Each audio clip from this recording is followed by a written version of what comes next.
If you want to model the motion of an animal, the easiest way to start is often to consult motion capture or video footage. But what about animals for which real-world data is impossible to obtain? Our approach to gait synthesis allows creatures like this to be animated by learning a model of motion style from a database of pre-captured animal gaits.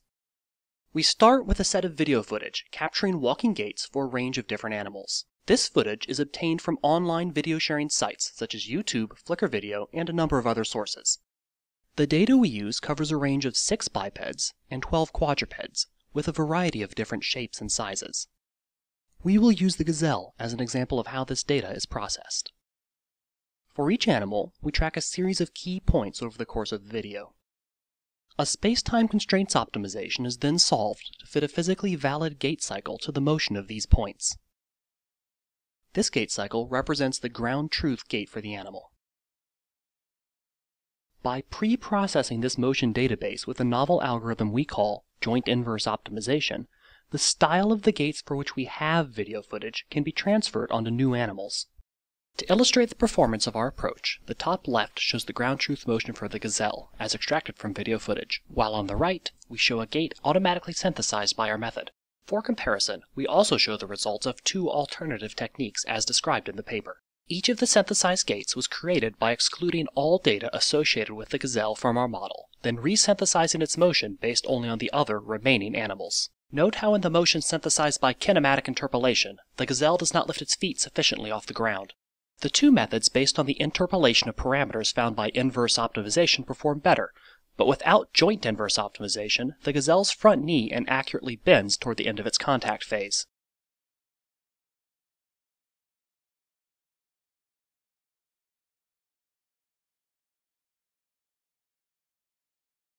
The artifacts exhibited vary from animal to animal. For the ostrich, our proposed method better captures the correct bend at the knee.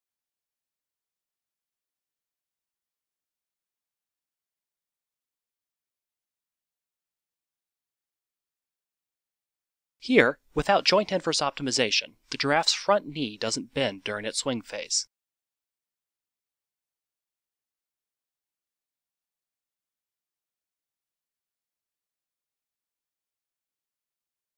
Similarly, our approach better captures the correct lift of the elephant's front foot.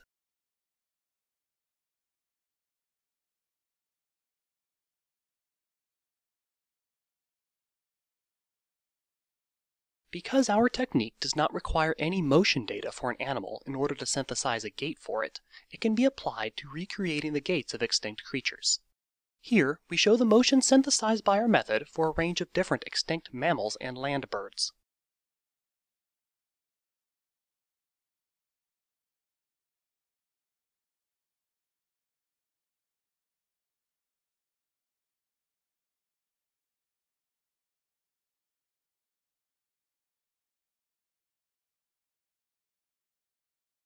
The generated gaits take into consideration not only the relative shapes of different animals, but also their total sizes.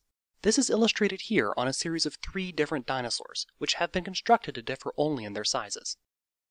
The 3 gaits synthesized for these animals display obvious stylistic differences, and are each suited to the animal's size in a visually plausible way.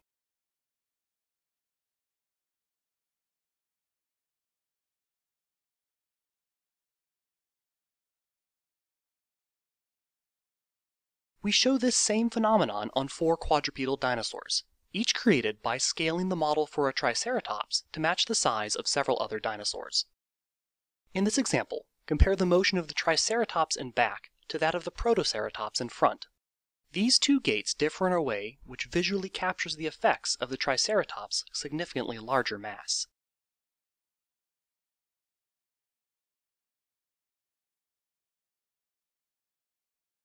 Because our approach represents the style of an animal's gait with a set of biologically meaningful parameters, it is well suited to creating motions for animals unlike anything currently living.